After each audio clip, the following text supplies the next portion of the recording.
জানলে অবাক হবেন, জাপান পৃথিবীর বাকি সব দেশ থেকে শত বছর এগিয়ে। জাপানের গাড়ি পার্ক করার জায়গা না থাকলে সেগুলো পার্ক করা হয় এক ধরনের হাইড্রোলিক মেশিনের মাধ্যমে, তাও আবার মাটি থেকে উঁচুতে। শুনে অবাক করা মনে হলেও গাড়িগুলো পার্কের জন্য ধাপে ধাপে উপরে অনেকগুলো ফ্লোর থাকে। মেশিনের মাধ্যমে গাড়িগুলো এক একটি ফ্লোরে উঠিয়ে পার্ক করা হয়, ফলে অল্প জায়গায় অনেকগুলো গাড়ি পার্ক করা যায়। জাপানে এই ধরনের হাইওয়ে তৈরি করা হয়েছে যেখানে নির্দিষ্ট গতিতে গাড়ি চালালে সুন্দর মিউজিক শোনা যায়। রাস্তাগুলো এমনভাবে বানানো যে সেখানে নির্দিষ্ট কিছু খাঁজের উপর দিয়ে গাড়ির চাকার ঘর্ষণের ফলে সুর বেজে ওঠে। জাপানের বুলেট ট্রেনগুলো এমনই মসৃণ ভাবে চলে যে এর ভেতরে কোনো কলম দাঁড় করিয়ে রাখলে সেটি পড়ে যায় না।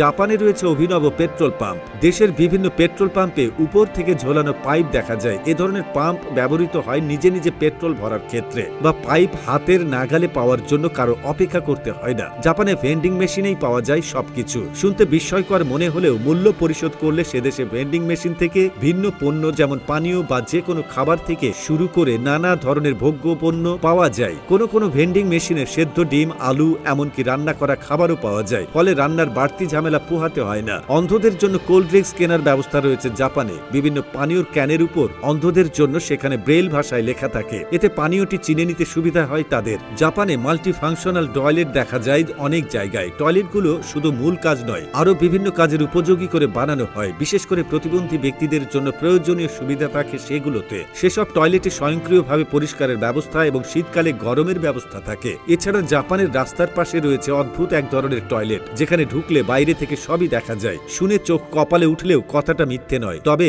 যেমনটা ভাবছেন তেমনও নয়। এই টয়লেট ব্যবহারকারীদের গোপনীয়তায় কোনো সমস্যা হবে না, কারণ এক প্রকার স্মার্ট কাঁচ দিয়ে তৈরি এই দেয়াল। যখন সেই টয়লেট খালি থাকবে তখন বাইরে থেকে ভেতরের সবকিছু দেখা যাবে, কিন্তু যখনই কেউ ভেতরে প্রবেশ করে দরজা লক করে দেবেন, চারটি কাঁচের দেওয়ালি স্বচ্ছ থেকে অস্বচ্ছ হয়ে যাবে। বাইরে থেকে ভেতরে বা ভেতর থেকে বাইরে কিছুই দেখা যাবে না। জাপানে অনেক ট্যাক্সিতে স্বয়ংক্রিয় দরজা রয়েছে, যাত্রী ওঠার পর যা অটো বন্ধ হয়। এছাড়া জাপানে রয়েছে পুরোপুরি সাউন্ড প্রুফ হোটেল। শুধু ঘুমানোর জন্যই অনেকে সেই হোটেলগুলোতে গিয়ে আরামে ঘুম দেয়। দীর্ঘ কর্মঘণ্টার জন্য জাপানিরা স্বাভাবিকভাবেই খুব ক্লান্ত হয়ে যায়। এই পরিস্থিতি কাটানোর জন্য তারা ঘুমের বিষয়টিকে অনেকাংশে স্বাভাবিক করে নিয়েছে। এজন্য কর্মক্ষেত্রে দায়িত্ব পালনের সময় ঘুমিয়ে গেলে জাপানে খুব একটা দোষ ধরা হয় না। তো ভিউয়ার্স, আজকের ভিডিওটি কেমন লাগলো তা কমেন্ট করে জানাতে ভুলবেন না। আবারও হাজির হব নতুন সব তথ্য নিয়ে। সে পর্যন্ত সবাই ভালো থাকুন, সুস্থ থাকুন, আর আমাদের সাথে এতক্ষণ থাকার জন্য আপনাকে অসংখ্য ধন্যবাদ।